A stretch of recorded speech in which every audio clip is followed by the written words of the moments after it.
करने जा रहे हैं और इसी के साथ में सबसे पहले यही कहेंगे कि दुआ की जाए उन मजदूरों के लिए जो उन बर्फ की चोटियों में फंसे हुए हैं। बद्रीनाथ के माड़ा में खराब मौसम के बीच ऑपरेशन जिंदगी अभी भी लगातार चलाया जा रहा है। शुक्रवार की सुबह यहां के माड़ा में बर्फीला तांडव देखने को मिला। ग्लेशियर गिरने की वजह से बीआरओ कैंप में काम कर रहे 57 मजदूर इस ग्लेशियर में दब गए। हालांकि 33 मजदूरों को बचा लिया गया है। इस इलाके में लगातार छोटे छोटे एवलांच अभी भी आ रहे हैं। इससे बचाव अभियान में रफ्तार धीमी गति चल रही है और लगातार हो रही बर्फबारी भी दिक्कतें इस राहत ऑपरेशन में पैदा कर रही है। बद्रीनाथ धाम में मौजूद आईटीबीपी आर्मी की टीम ने रात भर रेस्क्यू चलाया है। खराब मौसम है, लगातार बर्फबारी हो रही है और इसी वजह से हेलीकॉप्टर से रेस्क्यू ऑपरेशन अभी तक शुरू नहीं हो पाया है। आज मौसम खुलने की संभावना है और अभी तक जानकारी यही वहां से मिल रही है कि मौसम अब साफ हो चुका है और इसी के बाद से हेलीकॉप्टर ऑपरेशन भी अब आज शुरू किया जा सकेगा। खराब मौसम, भारी बर्फबारी, दुर्गम इलाके और यही वो कारण कि रेस्क्यू टीमों को काफी मुश्किलों का सामना करना पड़ रहा है। लेकिन जिंदगी बचाने की जंग है और ये जंग अभी भी जारी है। कोशिश यही है कि इन मजदूरों को सुरक्षित निकाल लिया जाए। माड़ा में ऑपरेशन जिंदगी कैसे चलाया जा रहा है और क्या अपडेट है इस वक्त आपको दिखा रहे हैं। अब तक 33 मजदूरों को रेस्क्यू किया जा चुका है। 22 मजदूर ऐसे हैं जिनकी तलाश अभी भी की जा रही है। सेना के 170 जवान हैं जो हमारे लिए किसी देवदूत से कम नहीं है। वो लगातार कल से डटे हुए हैं, लगे हुए हैं कि एक जिंदगी को बचा लिया जाए। माड़ा गांव के बारे में आपको बताएं, ये बहुत ऊंची चोटी पर गांव है और सर्दियों के मौसम में यही होता है कि इस गांव के जितने बाशिंदे होते हैं वो नीचे आ जाते हैं ताकि सर्दी से बचा जा सके। सूचना हमारे पास है तो टोटल 32 लोग हमें मिल चुके हैं, जिनमें कि 10 तो सुबह ही आईटीबीपी और आर्मी की टीम को वहाँ पे ज्वाइंटली मिल गए थे और वो आईटीबीपी हॉस्पिटल में अभी स्टेशन है। और उसके अतिरिक्त बीआरओ कमांडर द्वारा बताया गया है कि 22 लोग ऐसे थे जो सुरक्षित स्थान पे जाके अपना वहाँ बैठे थे और वो बीआरओ ने उनको भी सर्च कर लिया है और बीआरओ कैंप बद्रीनाथ में उनको लेके आ रहे हैं। तो फिलहाल 25 और लोगों की हमें तलाश रहेगी। एनडीआरएफ की टीम यहाँ आ गई है और पीएम सर के ऑफिस से लगातार सूचना ली जा रही है और जो भी यथासंभव हेल्प है वो हमारी स्थानीय एडमिनिस्ट्रेशन को दी जा रही है।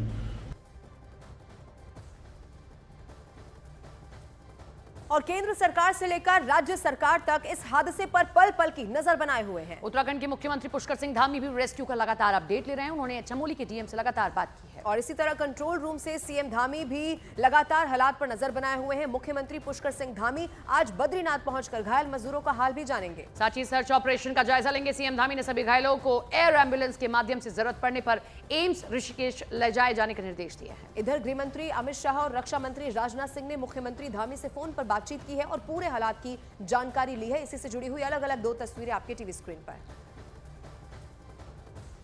यहाँ पर कर ली गई है। एम्बुलेंस से लेकर आईटीबीपी की मदद ली जा रही है, अन्य संस्थाओं की मदद ली जा रही है। आपदा प्रबंधन विभाग हमारा पूरी तरह से सक्रिय, जिला प्रशासन और हम लोग स्वयं सभी लोग लगातार संपर्क में हैं और हमारा प्रयास है कि सभी को सुरक्षित जल्दी से जल्दी बाहर निकाला जाए। ये हम 2 तस्वीरें आपको दिखा रहे हैं। देखिए रेस्क्यू जारी है, ये आईटीबीपी के जवान हैं और इसी के साथ में इनकी कोशिशें यही हैं कि हर एक ज़िंदगी को बचाया जाए। लेकिन समझिए इस बात को कि जो पिछली बार टनल में मजदूर फंसे थे उनको इसलिए आसानी से निकालिएगा क्योंकि उस वक्त मौसम इतना ख़राब नहीं था। लेकिन यहाँ एक्टिव रेनफॉल है, एक्टिव स्नोफॉल है। लगातार स्नोफॉल होने के कारण ना तो गाड़ी सड़क मार्ग से जा सकती है और न हेलीकॉप्टर अभी हवाई मार्ग से जा सकता है और इसीलिए बहुत मुश्किलात के सामना करना पड़ रहा है। ये जो अब आप देखिए, ये जो तस्वीर आप देख रहे हैं कंट्रोल रूम की तस्वीर देख रहे हैं, जिसमें आप देख सकते हैं कि सीएम धामी लगातार देहरादून से बैठकर कंट्रोल रूम की हर एक चीज को समझ रहे हैं और मैप के जरिए समझा जा रहा है। और सीधे रुक करते इस वक्त नितिन हमारे साथ लाइव मौजूद है। नितिन, ये तस्वीरें भी हम दर्शकों को दिखा रहे हैं। जो उत्तराखंड के सीएम है पुष्कर सिंह धामी, वो लगातार इस पर नजर बनाए हुए हैं कि कैसे जो वहां पर मजदूर फंसे हुए हैं उन्हें बाहर निकाल लिया जाए। क्या अपडेट इस वक्त आपके पास है, क्योंकि आपने सुबह भी ये बताया कि मौसम कुछ अब ठीक वहां पर दिखाई पड़ता है। क्या हेलीकॉप्टर से जो रेस्क्यू होना है उसकी शुरुआत हो चुकी है नितिन? मेरे पीछे आप देखिए, मैं आपको सीधे तस्वीरें दिखाता हूँ। ये हेलीकॉप्टर बद्रीनाथ धाम से अभी यहाँ पे पहुँचा है आर्मी हेलीपैड में और इसमें जो घायल मजदूर है, जो कल घायल हुआ था जिसको निकाला गया है, उसको यहाँ पे लाया जा रहा है। आप मूवमेंट देखिए हेलीपैड में किस तरीके से हेलीकॉप्टर यहाँ पे पहुँच चुका है और अब जो आर्मी के जो डॉक्टरों की टीम है वो भी यहाँ पे पहुँच चुकी है और उनको जो घायल है उसको आर्मी के अस्पताल में ले जाया जाएगा। आप मूवमेंट देखिए किस तरीके से आर्मी के जो जवान हैं वो घायलों को हेलीकॉप्टर से निकाल रहे हैं और ये सीधी एक्सक्लूसिव तस्वीरें न्यूज़ इंडिया 18 पर आप देख सकते हैं कि किस तरीके से अब हवाई जो रेस्क्यू है वो शुरू कर दिया गया है और आर्मी हेलीपैड से प्राइवेट जो हेलीकॉप्टर है वो बद्रीनाथ धाम अभी कुछ देर पहले ही गया था और पहले जो घायल है उसको लाया जा रहा है। तस्वीरों में देखिए उसको सीधे जो सेना के जवान हैं वो एम्बुलेंस में ले जा रहे हैं और जो आप पीछे दूर एक एम्बुलेंस खड़ी देख रहे हैं उसमें अब उनको रखा जाएगा। तो अब आर्मी ने जिस तरीके से प्राइवेट हेलीकॉप्टर ने ये रेस्क्यू शुरू कर दिया है और आर्मी के अस्पताल में कल से ही व्यवस्थाएं की गई थी जवानों के इलाज के लिए, इनको वहाँ पे ले जाया जा रहा है। इसके अलावा एक दूसरा हेलीकॉप्टर भी अभी देहरादून से यहाँ पे पहुँच चुका है, यानी कि प्राइवेट 2 हेलीकॉप्टर आर्मी हेलीपैड में पहुँच चुके हैं।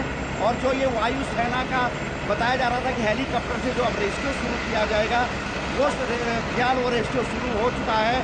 और आर्मी ITBP जिस तरीके से बद्रीनाथ धाम में जो 22 लोग अभी भी फंसे हुए हैं उनको निकालने की कोशिश कर रही है। इसके अलावा जो घायल हैं अब उन घायलों को जैसे ही मौसम साफ हुआ जोशीमठ लाया जा रहा है और यहाँ से अब ये जो ऑपरेशन है हवाई मार्ग से शुरू कर दिया गया है। आप देख सकते हैं कि किस तरीके से एक ट्रॉली में आप देखिए जो सामान वहाँ बद्रीनाथ धाम ले जाया जाना है उस ट्रॉली के माध्यम से उस ट्रॉली में वो सामान रखा गया है। इसको बद्रीनाथ धाम माणा के पास भेजा जाएगा जहाँ पे कि जो लोग फंसे हुए हैं। ताज़ा अपडेट ये है, आप हमें क्लियर कर दें, आप ग्राउंड पर हैं। ताज़ा अपडेट ये कि यानी कि अब हेलीकॉप्टर से शुरू हो गया रेस्क्यू ताकि हम उसे चला सकें। कंफर्मेशन? जी बिल्कुल, हेलीकॉप्टर से रेस्क्यू शुरू कर दिया गया है और पहले उन घायलों को जोशीमठ लाया जा रहा है जो बद्रीनाथ धाम ITBP के अस्पताल में सीरियस है, उनको जोशीमठ लाया जा रहा है। ये अपडेट हम आपको बता रहे हैं आर्मी हेलीपैड से। ये सुबह जो हेलीकॉप्टर वहाँ पे गया था वो घायल को लेकर इस समय यहाँ पे पहुँच चुका है। ये बड़ी अपडेट है जी नितिन। लेकिन जो अभी फंसे हुए लोग हैं उनको भी तो निकालना था हेलीकॉप्टर से, उसको लेकर आपके पास कोई अपडेट है क्या? विजुअल्स भी आप जरा दिखाते रहिए। और जो लोग जो मजदूर फंसे हुए हैं उनको कब हेलीकॉप्टर से निकाला जाएगा ये भी जरा बताइए दर्शकों को। नितिन जी मैं आपको बताना चाहूँगा, आप ये सीधी तस्वीरें जो देख रहे हैं अभी पहले तो उन लोगों को लाया जा रहा है जो कल घायल हुए थे और अभी ये बताया जा रहा है कि हेलीकॉप्टर से जो NDRF की टीम को बद्रीनाथ धाम भेजना था उसके लिए वायुसेना के विशेष हेलीकॉप्टर यहाँ पे पहुँचेंगे तब उनको वहाँ पे भेजा जाएगा। लेकिन बद्रीनाथ धाम में जो ITBP आर्मी की टीम मौजूद है वो सुबह 7 बजे से रेस्क्यू शुरू कर चुकी है। उनको निकालने के लिए वहाँ पे रेस्क्यू शुरू हो चुका है। केवल हेलीकॉप्टर के माध्यम से अभी नहीं हुआ है, लेकिन ग्राउंड लेवल से वहाँ पे जो ITBP की टीम है, आर्मी की टीम है, वो वहाँ पे अभी रेस्क्यू कर रही है। फिलहाल जो घायल हैं उनको यहाँ पे लाया जा रहा है और घायलों का उपचार के लिए उनको आर्मी के अस्पताल में अभी भेजा जा रहा है। जी आप लगातार अपने विजुअल दिखाते रहिए नितिन। हाँ जी बिल्कुल, हम आपको ये जो विजुअल दिखा रहे हैं ये जोशीमठ का आर्मी का अपना हेलीपैड है और यहाँ से ये रेस्क्यू किया जा रहा है। आप देख सकते हैं कि इसमें मेडिकल का सामान आप भेजा जाएगा। तो ये जो हेलीकॉप्टर है ये मेडिकल का सामान लेके अब धीरे धीरे बद्रीनाथ धाम की तरफ जा रहा है। आप देख सकते हैं तस्वीरों में। मैं आपको ये बताना चाहूँगा कि प्रशासन ने कल ही क्लियर कर दिया था रात को कि जो लोग बहुत ज़्यादा सीरियस हैं उनको सबसे पहले बद्रीनाथ धाम से जोशीमठ लाया जाएगा जहाँ पे कि आर्मी या सिविल अस्पताल में उनका इलाज किया जाएगा। इसलिए जब आज सुबह हेलीकॉप्टर जब मौसम साफ हुआ तो ये हेलीकॉप्टर बद्रीनाथ धाम गया और पहले सबसे पहले धामी को भी पहुंचना है घायलों से मुलाकात करने के लिए। उनको लेकर कोई अपडेट? कितनी देर में धामी पहुंचने वाले हैं CM उत्तराखंड के? जी बताना चाहूँगा कि मुख्यमंत्री पुष्कर सिंह धामी का कार्यक्रम का अभी समय निर्धारित नहीं हुआ है और जैसे ही समय निर्धारित होगा वैसे ही उसको अपडेट कर दिया जाएगा। लेकिन इतना जरूर है कि मुख्यमंत्री पुष्कर सिंह धामी जरूर अभी जोशीमठ पहुंचेंगे और वो बताया ये जा रहा है कि वो बद्रीनाथ धाम ही जाएंगे जहाँ पे कि अभी रेस्क्यू चल रहा है। लेकिन उनका समय निर्धारित नहीं हुआ। पहले बताया जा रहा है कि 10 से 11 बजे तक वो यहाँ पे पहुँचेंगे। लेकिन उससे पहले मुख्यमंत्री पुष्कर सिंह धामी कह चुके हैं कि हमारी पहली प्राथमिकता उन मजदूरों को बचाने की है। ऐसे में रेस्क्यू में कोई व्यवधान न पड़े, इसलिए भी हो सकता है कि मुख्यमंत्री के दौरे को थोड़ा सा आगे पीछे किया गया होगा। और आप देखिए ये हेलीकॉप्टर एक बार फिर से बद्रीनाथ धाम के लिए मूवमेंट कर रहा है और अब ये मेडिकल किट को लेकर तस्वीरों में हमने देखा कि मेडिकल टीम को लेकर ये हेलीकॉप्टर अब बद्रीनाथ धाम की तरफ चला गया है और अब वहाँ से जो अन्य लोग होंगे उनको जोशीमठ लाया जाएगा। तो जो लगातार हेलीकॉप्टर से जो रेस्क्यू की बात सुबह से निकल कर आ रही थी वो फिलहाल यहाँ पे शुरू हो चुकी है। 2 हेलीकॉप्टर यहाँ भेजे गए हैं। नितिन जी, हम जो लोग दिल्ली में बैठे हुए हैं या बाहर बैठे हुए हैं वो जरा आपके कैमरे के जरिए वो तस्वीर देखना चाहेंगे, मौसम की आसपास की दिखाइए, क्योंकि मैं देख रही हूँ बहुत ज्यादा स्नो है। आप दिखाएं और समझाएं अगर आप वहीं रहते हैं कि कितना मुश्किल है यहाँ पर रेस्क्यू ऑपरेशन करना। और अभी भी मैं आपके पीछे बहुत ऊंची ऊंची चोटियां देख रही हूँ और बड़ी बर्फ जमी हुई है उन पर। बहुत आसान नहीं है यहाँ से लोगों को निकालना। जरा समझाते चले। जी बिल्कुल, मैं आपको बताना चाहूँगा कि ठीक जो सामने आप ये बड़ी चोटी देख रहे हैं जिसपे कि ये बर्फ़ जमी हुई है अभी, जिसको हम हल्का जूम करके आपको दिखा रहे हैं, इसके ठीक पीछे बद्रीनाथ धाम है। और आप देखिए कि जब यहाँ पर इतनी बर्फ़ है तो बद्रीनाथ धाम में कितनी बर्फ़ होगी ये आप अंदाज़ा लगा सकते हैं। मैं आपको बताना चाहूँगा कि बद्रीनाथ धाम में लगभग 4 से 5 फीट तक बर्फ़ गिरी है। आप इन चोटियों को देखिए, पूरी बर्फ़ ही बर्फ़ है। और अभी जब मौसम साफ हुआ है तो थोड़ी सी जो राहत है वो ज़रूर दिखाई दे रही है। लेकिन फिलहाल अगर बद्रीनाथ धाम की मैं बात करूं तो वहां पे 4 से 5 फीट तक बर्फ जमी हुई है। इसके अलावा जहां ये आर्मी का हेलीपैड है उसके आसपास भी आप देखिए नीचे किस तरीके से अभी भी यहां पे भी आपको बर्फ दिखाई देगी।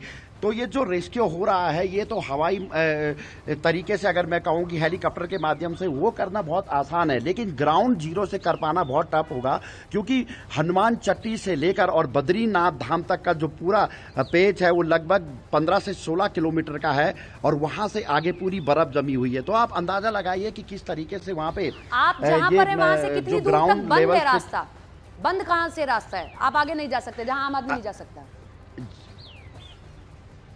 जी, जहां से मार्ग बाधित है वो हनुमान चट्टी से लेकर बद्रीनाथ धाम का लगभग 16 किलोमीटर, और जहां पे हम खड़े हैं वहां से पूरा अगर मान के चलें तो लगभग 25 किलोमीटर के बाद जो जोशीमठ के 25 किलोमीटर के बाद जो एरिया है वहां पे पूरी बर्फ जमी हुई है। वहां से आगे जाना नामुमकिन है अभी पैदल मार्ग से। हालांकि मौके पर जो बीआरओ के जो मशीनें हैं वो लगाई गई हैं बर्फ को काटने में, लेकिन चट्टानों से जो बर्फ गिरकर सड़क पर आ रही है वो थोड़ी सी मुश्किलें पैदा कर रही है। इसलिए भी वहाँ पे प्रशासन अभी चाहेगा कि रिस्क ना लिया जाए और हेली से ही जितना संभव हो सके उतना रिस्क किया जाए। जी बिल्कुल नितिन, आप बने रहिएगा। ये तस्वीरें हम दर्शकों को दिखा देते हैं जो लगातार आप भी पहुंचा रहे हैं। अभी तक 33 मजदूरों का रेस्क्यू किया जा चुका है। 170 जवान सेना के वहां पर तैनात है और देखिए हेलीकॉप्टर से भी अब चूंकि जो सहायता है वो पहुंचाई जा रही है और पहले ही कह दिया गया था जो ज्यादा घायल है उन्हें शिफ्ट भी इसी तरह से यहाँ पर किया जाएगा। नितिन, अब आप ये बताइए, चूंकि वहां तक जाना मुमकिन नहीं है, नितिन का हम रुख करेंगे। नितिन वहां की तस्वीरें दिखा रहे थे, चूंकि आगे थोड़ा सा आगे से जो मार्ग है वो पूरी तरह से बाधित है, वहां तक नहीं पहुंच सकते हैं जहां पर मजदूर फंसे हुए हैं। लेकिन ये तस्वीरें बताती हैं कि अब किस तरह से रेस्क्यू ऑपरेशन वहां चलाया जा रहा है। तो ये तस्वीरें हम आपको दिखा रहे हैं और इन तस्वीरों को जरा देखकर ही अंदाजा लगा लीजिए कि कितनी मोटी बर्फ जमी है। 16 किलोमीटर का लंबा वो स्ट्रेच है अगर आपको सड़क मार्ग से जाना है, लेकिन वो बाधित है। अब जाकर कल, क्योंकि कल सुबह ये सब कुछ हुआ था, कल से लेकर अब जाकर ये हवाई मार्ग से रेस्क्यू ऑपरेशन शुरू किया गया है। हम उम्मीद यही करते हैं, हम दुआ यही करते हैं कि बद्रीनाथ के इन चोटियों की रक्षा बद्री विशाल करते हैं, बद्री भगवान करते हैं। बद्री विशाल सभी मजदूरों को सुरक्षित रखें। एक एक जिंदगी को बचाने का ये रेस्क्यू ऑपरेशन जारी है।